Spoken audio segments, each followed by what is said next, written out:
What's up, warriors? This video is for my truck drivers. All these truck drivers out there, man, suffering with a lot of back pain, suffering with a lot of just overweight, just they can't breathe right. They can't fucking, sit for a long period of time driving. They're just, fuck, man, sometimes it feels like torture, So I'm gonna share a few tips on here that might help you guys, throughout the years that I've been truck driving, that I was a truck driver for 19 years.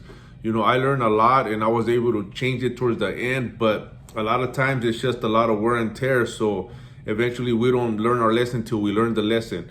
A lot of my issues that I had was just driving nonstop. A lot of you guys out there, I have a lot of truck drivers on the team, and we go over it, on our Zoom calls, we go over tips or how we could help our bodies, because your body's gonna take a toll on you, believe it or not. Like I said, at the beginning, it's all fun and games, man. But if you were like a type of individual like I was, just straight shooter running to point A to point B and back without breaks, without just stopping, without you stretching, and they tell you all this. They tell you got to get off, stretch, move around, blood flow, but we don't listen. That was one of my mistakes. My mistake was just driving nonstop, just no matter if my back was hurting.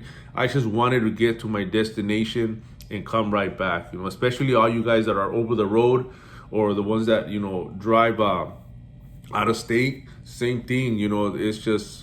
It's a lot of wear and tear, man. And we gotta realize what we're doing to our bodies, man. A lot of you guys that barely, are new to this, you guys are fresh, save your body, man, because, years and years of truck driving and sitting and not, properly feeding your body what it needs, the nutrition that you need, you will, eventually your body will take a toll. And a lot of people, I seen it where, a lot of, people that came in with me, we got hired at the same time.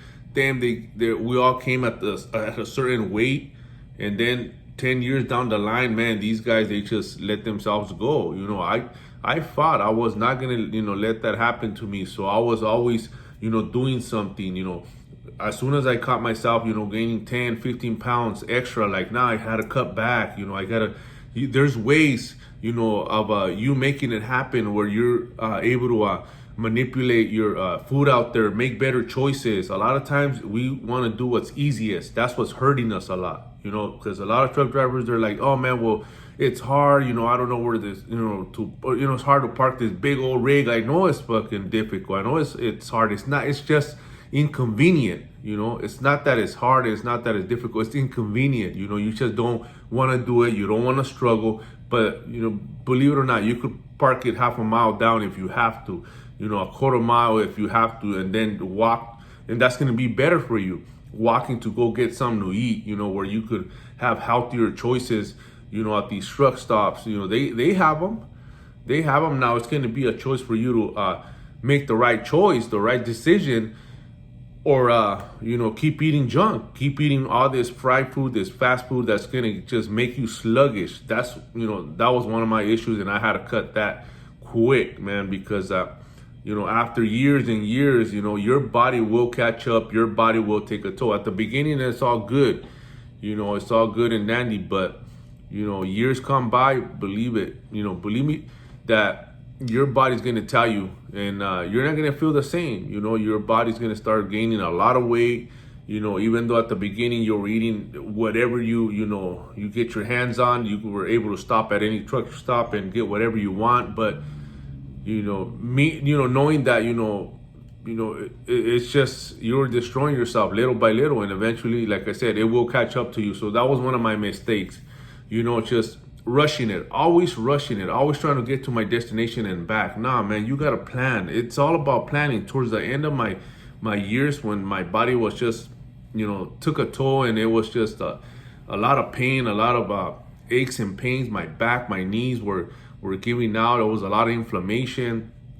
Obviously, I let myself go up to 55 pounds overweight, going by my height, going by my age, going by where I had to be at, so that was considered overweight. 55 pounds. Anybody that's 55 pounds overweight, considering your frame, you know, you're gonna feel it. You know, you're gonna feel it in your back, you're gonna feel it in your knees.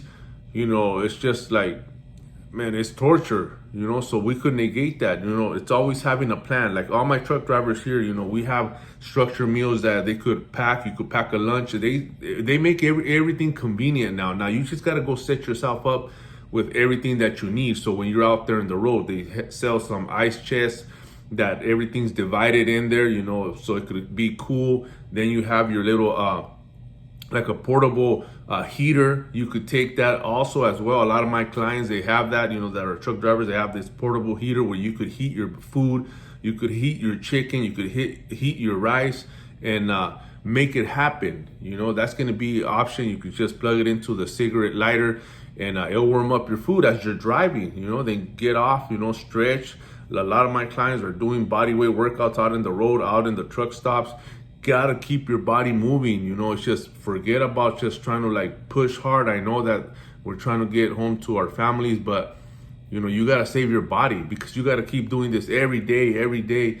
You know, it's the grind don't stop, man. So you gotta do the best as possible to take care of yourself. You know, not only mentally, physically, because it's mentally, it will drain you as well. You know, it's not so much of, a lot of people don't do so much physical work, but mentally, you know, you're just driving, just, man, down the highway, you know, without, you know, stopping, and just, it looks like you're never gonna get there. And no matter how, you know, fast you try to go, it's just, you know, you're gonna get there. You know, if you don't stop, you know, you're gonna save yourself 30 minutes that you should have just stopped, stretched, and you know, walked around the truck, and get your body moving, man. Because like I said, you know, you will start feeling stiffness. You know, your back, you know, will start hurting. You wouldn't even have to hurt your back doing any heavy lifting, just by sitting and bouncing on that truck.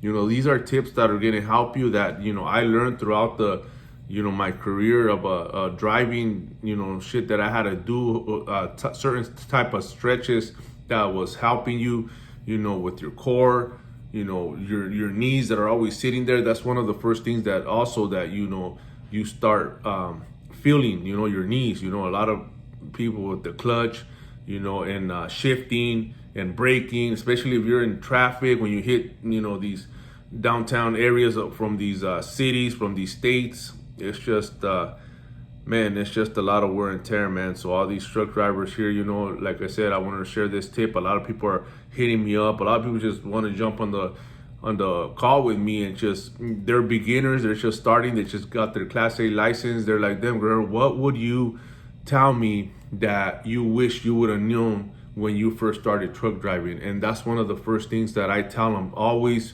make sure you're eating in a structured manner. That's a big key factor here. You want to keep the weight off. You don't want to gain no more weight than, you know, you should for your age, for your height. You know, a lot of people, like I said, they choose the easiest route. They choose what's fastest, you know, because they don't want to stop. They don't want to, you know, have their nice lunch, you know, so they just rather get anything, and just, you know, any fast food that you could get your hands on, and like eventually it's going to catch up to you. So I always tell them, nah, man, you know, first is your health. You know, that's number one priority. Then, you know, you got to rest, man, because a lot of people also, you know, there's only so much caffeine that you could take, man. You know, you're taking caffeine, trying to stay up, trying to keep yourself awake. That's another thing that's just going to hurt you. And not drinking enough water, which you should, so you could keep your, you know, your whole body hydrated. You know, that's another thing why you're lacking energy. Also, people just drinking coffee all day long without, you know, drinking water, electrolytes, all that. You know, you have to pack, you have to get ready. So when people ask me what would I do different now, it's just, this is what I tell everybody that, you know, barely getting their license. You know, take care of your health. Take care of your health. That's number one. That's important, because, you know, or else you're going to be a liability. You know, a lot of people get health issues, then they take your license away. Nah, man, the companies here, they only care so much, man. So you got to do the best you can to take care of your health, and, you know, just, you know, plan. You know, it's all about planning. You know, you could make it happen. You know, there's just, you know, there's choices. The good thing about here is that we have choices, and we're able to structure our meals accordingly, so you could stay healthy, so you could stay alert out in the streets, out in the road. Because like I said, you're a big you have a lot of responsibilities, big responsibilities when you're driving a semi truck out there. You got to make sure. I've seen a lot of tragic accidents out there because they fell asleep. They fell asleep in the wheel. Tiredness. They say it's harder to get somebody that's sober to stop and take a rest than a drunk driver. It's harder to convince that person, because I was one of them. I just kept driving knowing that I was just falling asleep, or trying to stay up and stick my head out the window and try to do as much as I can to just fight it. I have 1 more hour, I could make it. But nah, man, a lot of people don't make it. A lot of people, you just don't know when you just, you knock out, and next thing you're at the fuck, man, you're on the other side, man. So we don't want that. We want you home safe and sound for your family. Other than that, those are a few tips that I could share with you guys real quick on here. Hopefully this helps a lot of you truck drivers that just hit me up for tips and what would I have done different when I first got my Class A license. Other than that, let's go.